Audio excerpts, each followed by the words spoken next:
बिस्मिल्लाहिर्रहमानिर्रहीम। अस्सलाम वालेकुम बच्चों, आज हम पढ़ेंगे transistor as an amplifier. 18 chapter का ये मोस्ट इम्पॉर्टेंट क्वेश्चन है जो एग्जाम्स में बहुत ज़्यादा आता है। बच्चों, ट्रांजिस्टर एज एन एम्पलीफायर को डिस्कस करने से पहले हमें यही समझना होगा कि एम्पलीफायर क्या है और एम्पलीफिकेशन किसको कहते हैं। Process to convert the low voltage और करंट इनटू हाई वोल्टेज और करंट के लो वोल्टेज और करंट को हाई वोल्टेज और करंट में चेंज करना एम्पलीफिकेशन कहलाता है। यानी लो वोल्टेज या लो करंट गिवन हो सकता है, उसको हाई वोल्टेज और करंट में चेंज कर देंगे तो ये एम्पलीफिकेशन कहलाएगा। As transistor is used for this purpose, चूंकि इस मकसद के लिए हमने ट्रांजिस्टर इस्तेमाल करना है, so it is called amplifier, तो ये एम्पलीफायर कहलाएगा। डेफिनेशन से ही हमें पता चलता है कि ये लो करंट को हाई करंट में चेंज कर सकता है, लो वोल्टेज को भी हाई वोल्टेज में चेंज कर सकता है, तो ये as a current amplifier also as a voltage amplifier दोनों के तौर पर काम कर सकता है। हम अभी जो डिस्कस करेंगे वो transistor as a voltage amplifier discuss करेंगे। बच्चों, मजीद आगे बढ़ते हैं। मेजॉरिटी ऑफ इलेक्ट्रॉनिक सर्किट में transistor is used as an amplifier. Majority of electronic circuit हैं जिनमें ट्रांजिस्टर एज एन एम्पलीफायर इस्तेमाल होता है। तो हम कह सकते हैं कि ट्रांजिस्टर एज एन एम्पलीफायर जो है is a basic building block of complex electronic circuit, कि ये कॉम्प्लेक्स इलेक्ट्रॉनिक सर्किट का एक बेसिक बिल्डिंग ब्लॉक है। यानी आजकल जितने भी कॉम्प्लेक्स इलेक्ट्रॉनिक सर्किट्स हैं, इलेक्ट्रॉनिक डिवाइसेस हैं, उनका जो बेसिक बिल्डिंग ब्लॉक है वो ट्रांजिस्टर एज एन एम्पलीफायर ही है। दैट्स वाई हम ट्रांजिस्टर को एज एन एम्पलीफायर डिस्कस करेंगे। बच्चों, ट्रांजिस्टर एज एन एम्पलीफायर का सर्किट आप लोगों को दिखाया गया है। फिगर के अंदर आप लोगों को ट्रांजिस्टर एज एन एम्पलीफायर का सर्किट दिखाया गया है। इसमें हम जो ट्रांजिस्टर इस्तेमाल करेंगे वो NPN ट्रांजिस्टर है, और जैसे मैं पहले बता चुका हूं कि हम इसको as a voltage amplifier discuss करेंगे। NPN ट्रांजिस्टर, PNP या NPN कोई भी ट्रांजिस्टर, उसके 3 टर्मिनल होते हैं, एमीटर, बेस एंड कलेक्टर। पहले हम इसी सिंबल को हॉरिजेंटली बनाते रहे, अब उसको मैंने वर्टिकली बनाया हुआ, एमीटर ग्राउंड किया हुआ है, क्योंकि ये कॉमन एमीटर कॉन्फ़िगरेशन। तो बहरहाल 3 टर्मिनल हैं, emitter, base and collector. Emitter हमने डाउनवर्ड कर दिया, जैसे मैंने बताया कि हमें कॉमन एमीटर कॉन्फ़िगरेशन बनानी है। बच्चों, हमें इसकी बायसिंग कंडीशंस पहले से मालूम है कि 3 कंडीशंस हम इस पर अप्लाई करते होते हैं। हमें बेस एमीटर जंक्शन जो है उसको फॉरवर्ड बायस रखना होता है, कलेक्टर बेस जंक्शन को हमें रिवर्स बायस रखना होता है, और VCC को VBB से ज्यादा रखना होता है। तो सबसे पहले मैं बेस एमीटर जंक्शन को फॉरवर्ड बायस करता हूं। बेस चूंकि हमारी P टाइप है, बेस चूंकि P टाइप है ना, NPN ट्रांजिस्टर जो है, तो बेस P टाइप है, तो P टाइप को आप पॉजिटिव टर्मिनल ऑफ VBB से कनेक्ट करें। यानी VBB की मदद से आपने बेस एमीटर जंक्शन को फॉरवर्ड बायस करना है। बेस P टाइप है तो P टाइप को VBB के पॉजिटिव टर्मिनल से कनेक्ट किया तो base emitter junction forward bias हो जाएगा। कलेक्टर बेस जंक्शन हमें रिवर्स बायस करना है। कलेक्टर हमारा N टाइप है, N टाइप को नेगेटिव नहीं पॉजिटिव से कनेक्ट करें ताकि collector base junction reverse bias हो सके। तो कलेक्टर जो N टाइप है उसको आप देखें RC के थ्रू हमने VCC के पॉजिटिव से, N टाइप को नेगेटिव नहीं पॉजिटिव से कनेक्ट किया हुआ है ताकि VCC की मदद से collector base junction reverse bias हो जाए। अब base emitter junction forward bias हो गया, कलेक्टर बेस जंक्शन हमने रिवर्स बायस भी कर दिया हुआ है, और VCC को VBB से ज्यादा भी रखा हुआ है। मजीद बच्चों आप देखें कि कलेक्टर को आगे बढ़ाया गया है, यह ग्राउंड टर्मिनल है हमारा। कलेक्टर और एमीटर के दरमियान, क्योंकि एमीटर भी ग्राउंड ही है, तो एमीटर या ग्राउंड टर्मिनल के दरमियान, तो कलेक्टर और एमीटर के दरमियान जो हमारे पास वोल्टेज एग्जिस्ट करेगी कलेक्टर और एमीटर के दरमियान, इसको VCE यानी कलेक्टर एमीटर वोल्टेज कहेंगे, और कलेक्टर एमीटर वोल्टेज हमारी आउटपुट वोल्टेज होगी। इसी तरह से आप लोग देख सकते हैं कि बेस टर्मिनल को पीछे बढ़ाया गया है और एमीटर यानी ग्राउंड को भी। तो ये जो बेस और एमीटर के दरमियान वोल्टेज होगी इसको बेस एमीटर वोल्टेज कहेंगे, VBE, और ये हमारी इनपुट वोल्टेज कहलाएगी। बेस और एमीटर के दरमियान जो वोल्टेज होगी उसको बेस एमीटर वोल्टेज यानी इनपुट वोल्टेज कहेंगे। अभी हम विदाउट सिग्नल सबसे पहले इसकी आउटपुट फाइंड आउट करेंगे, फिर विद सिग्नल भी देखेंगे कि इसकी आउटपुट क्या होती है। बच्चों अब कैलकुलेशन शुरू करते हैं। सबसे पहले तो VBB जो यहां करंट जनरेट करेगी IB बेस करंट, वो हमें देखना है कि वो इनपुट सर्किट में कितना फ्लो करेगा। ये जो हमारा एमीटर बेस RB VBB वाला पार्ट है सर्किट का, ये इनपुट लूप कहलाता है, और ये जो VCC RC कलेक्टर मीटर वाला पार्ट है, ये हमारा आउटपुट लूप कहलाएगा। तो देखते हैं कि हमारा इनपुट करंट IB कितना है। अगर हमें बेस करंट फाइंड आउट करना है, कोई भी करंट फाइंड आउट करना, उसका एक ही मैकेनिज्म है। करंट फाइंड आउट करने के लिए बेसिकली हमें दो चीजें चाहिए होती हैं, वोल्टेज और resistance. V equal to IR होता है तो I equal to V over R होता है। तो देखें कि बेस करंट के लिए पोटेंशियल डिफरेंस कितना एग्जिस्ट कर रहा है जिससे ये करंट फ्लो करेगा। पोटेंशियल यानी हाई और लो पोटेंशियल कौन से, हाई पोटेंशियल है बेस का, बेस टर्मिनल हाई पोटेंशियल पे है, और लो पोटेंशियल यानी ग्राउंड है हमारा मीटर। तो बेस करंट के लिए जो पोटेंशियल डिफरेंस है, वोल्टेज है, वो VBE है, यानी बेस और एमीटर के दरमियान का पोटेंशियल डिफरेंस है जिसने इस करंट को फ्लो करवाना है। तो बेस करंट के लिए वोल्टेज तो हमें पता चल गई कि वो तो है VBE, यानी बेस एमीटर वोल्टेज, ये हमारा पोटेंशियल डिफरेंस है। अब बेस करंट के लिए हमें रेजिस्टेंस भी देखना पड़ेगी कि बेस और एमीटर के दरमियान की रेजिस्टेंस क्या, वो है RIE, यानी ये बेस एमीटर रेजिस्टेंस कहलाती है RIE। तो फर्स्ट बेस करंट हम फाइंड आउट कर लेंगे, इनपुट करंट। जब आप VBE को यानी बेस और एमीटर के दरमियान की वोल्टेज को RIE से डिवाइड करेंगे, वोल्टेज को रेजिस्टेंस से डिवाइड करेंगे, करंट निकल आएगा। तो base current IB is equal to VBE, यानी बेस और एमीटर के दरमियान जो वोल्टेज एग्जिस्ट करती है, उस वोल्टेज को उन दोनों टर्मिनल के दरमियान की रेजिस्टेंस RIE से डिवाइड करें तो बेस करंट फाइंड आउट हो जाए। अब हम आगे बढ़ते हैं कलेक्टर करंट की तरफ, IC। ये इनपुट करंट था, अब आउटपुट कलेक्टर करंट देखते हैं क्या है। बच्चों कलेक्टर करंट फाइंड आउट करना है तो इसके लिए हमें पिछले टॉपिक के करंट गेन वाली डेफिनेशन से मदद लेना होगी। आपको पहले बताया हुआ है कि करंट गेन बीटा जो होता है ना, वो IC और IB की रेशियो होती है, कलेक्टर करंट और base current. Collector current over base current beta होता है, लेकिन अगर आप IC निकालना है तो IB यानी ओवर में इसके बेस करंट था उसको दूसरी तरफ ले जाए, तो IC is equal to beta IB के बराबर होगा। यानी बीटा जो होता है ना, वो IC ओवर IB होता है, बीटा जो है वो IC ओवर IB होता है, तो IC is equal to beta IB के बराबर होगा। क्रॉस मल्टीप्लाई कर दें तो IC इज इक्वल टू हमारे पास बीटा IB के बराबर हो जाएगा। अब इसमें बेस करंट की वैल्यू पुट करते हैं तो IC is equal to beta, अब इससे हमें आउटपुट मिल जाएगा, आउटपुट करंट मिल जाएगा, तो IC is equal to beta वैसे आ जाएगा।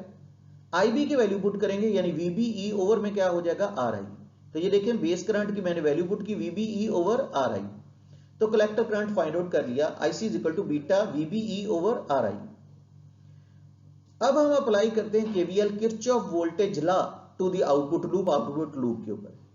जैसे मैंने बताया कि ये हमारा इनपुट लूप है सारा, और ये वाला हमारा आउटपुट लूप है, इसी पे KVL अप्लाई करना है। किरचॉफ वोल्टेज लॉ 13 चैप्टर में आते हैं, और किरचॉफ वोल्टेज लॉ ये होता है कि तमाम पोटेंशियल चेंजेस का समेशन जो होता है क्लोज सर्किट या लूप में जीरो होता है। तमाम वोल्टेज या पोटेंशियल चेंजेस का जो समेशन होता है क्लोज सर्किट या लूप में वो जीरो होता है, या पोटेंशियल राइज जो है वो पोटेंशियल ड्रॉप के इक्वल होते हैं। अगर राइज और ड्रॉप सारे सम कर लोगे तो इक्वल टू जीरो भी हो जाएगा। यानी दोनों तरह से हम बता सकते हैं कि पोटेंशियल राइज को पोटेंशियल ड्रॉप के इक्वल भी कर सकते हैं, या तमाम पोटेंशियल चेंजेस के समेशन को जीरो भी कर सकते हैं। आउटपुट लूप के अंदर देखें कि आपके पोटेंशियल राइज कौन से और ड्रॉप कौन से। राइज ये VCC है जो पोटेंशियल को चार्जेस को लो से हाई पर लेके जाएगी, यानी पोटेंशियल राइज करेगी।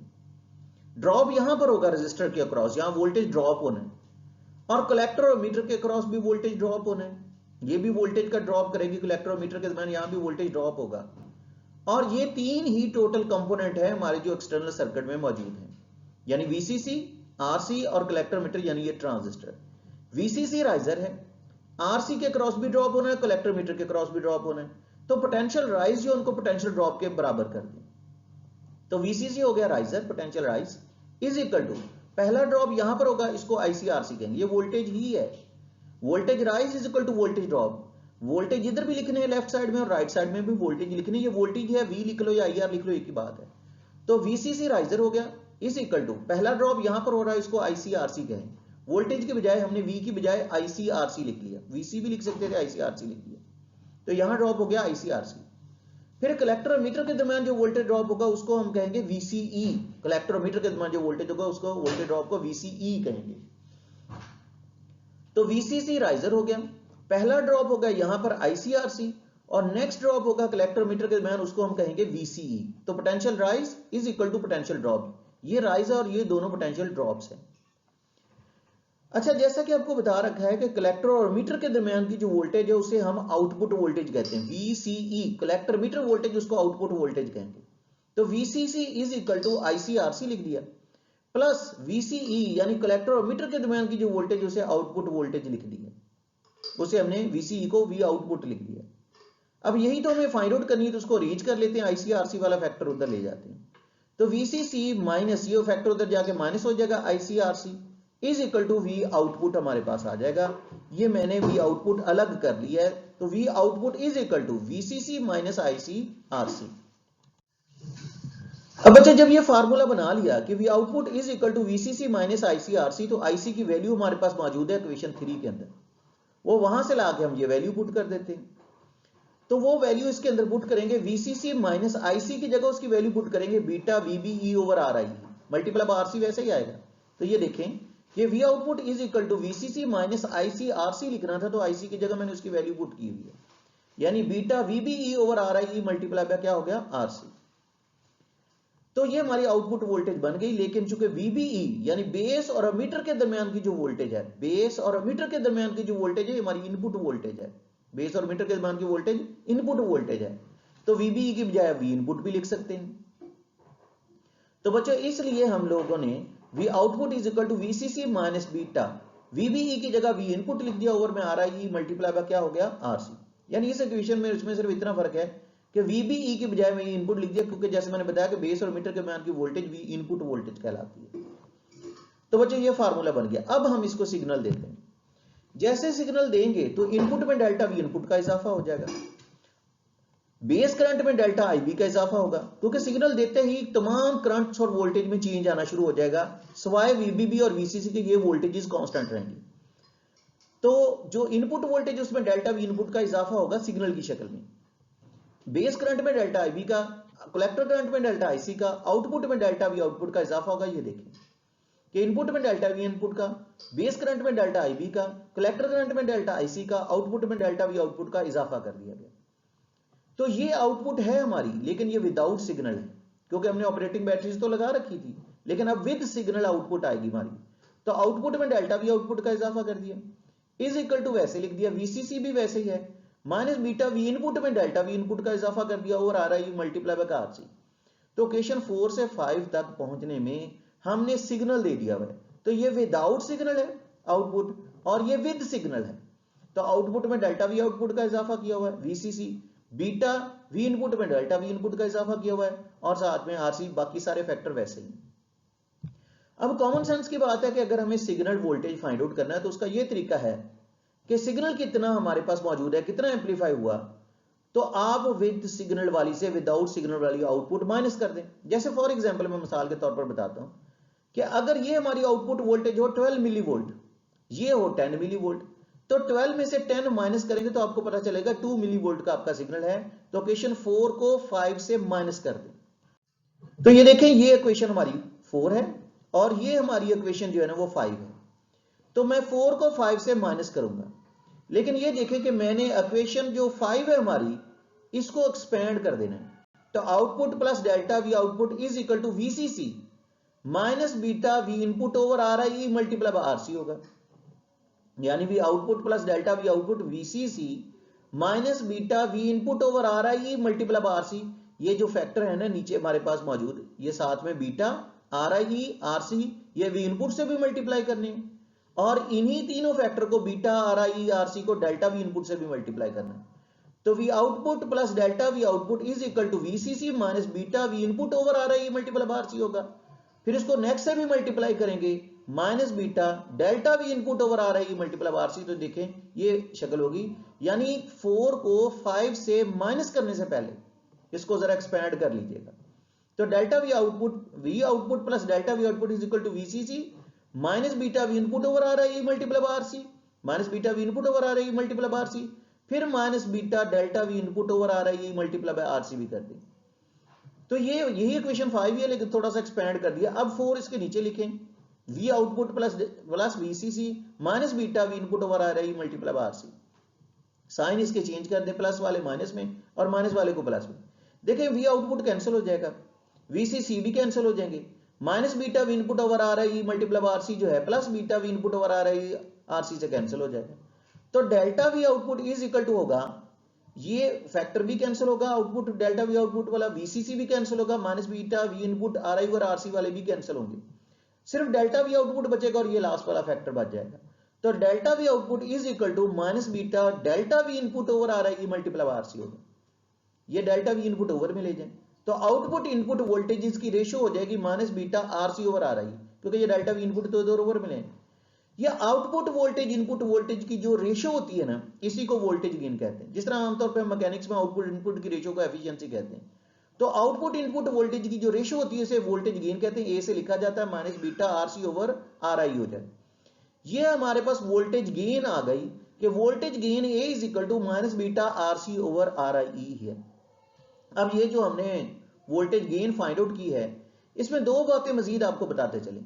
एक तो इसका इन्हिसार आरसी पे है, कलेक्टर रेजिस्टेंस पे, और दूसरा बेस और एमीटर के दरमियान की रेजिस्टेंस पे है। तो आरसी और आरआई दो चीजों पे इसकी डिपेंडेंस है।